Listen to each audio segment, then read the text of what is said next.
Breast క్యాన్సర్పై అవగాహన ఒక సామాజిక ఉద్యమంగా ఉండాలని విశాఖ నగర పోలీస్ కమిషనర్ శంకబ్రత బాగ్చి కోరారు. ప్రతి మహిళ ఈ క్యాన్సర్ను తొలి దశలో తెలుసుకునే విధంగా అవగాహన పెంచుకోవాలని చెప్పారు.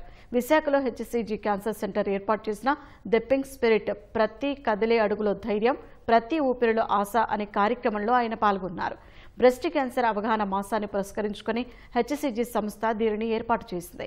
క్యాన్సర్ నుంచి విముక్తి పొందడం, పోరాడుతున్న మహిళల స్ఫూర్తిదాయక కథనాలను ఇందులో వారే స్వయంగా వివరించారు.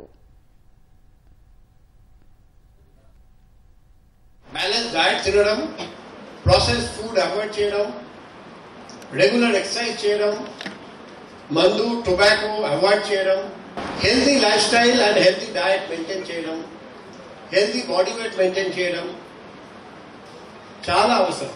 మదర్స్ అందరూ గుర్తుపెట్టుకోవాలి, బ్రెస్ట్ ఫీడింగ్ చేస్తే బ్రెస్ట్ క్యాన్సర్ రిస్క్ తగ్గిపోతుంది. కనీసం 1 year పిల్లలకు బ్రెస్ట్ ఫీడింగ్ చేస్తే అది ప్రొటెక్టివ్ అన్నమాట. అల్టిమేట్ గా మనిషి బతుకుతాడు, కానీ చాలా సఫర్ అవుతారండి మార్బిడిటీ వల్ల. ఎక్కువ రోజులు హాస్పిటల్లో ఉండాల్సి వస్తుంది ఆఫ్టర్ సర్జరీ, అండ్ ఎక్కువ కాంప్లికేషన్స్ జరుగుతాయి.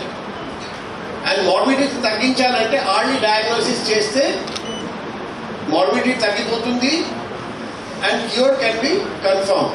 కానీ డిలే చేస్తే మెటాస్టాసిస్ జరుగుతుంది. మెటాస్టాసిస్ అంటే the cancer cells get deposited in different parts of the body. అప్పుడు క్యూర్ బికమ్స్ వెరీ డిఫికల్ట్.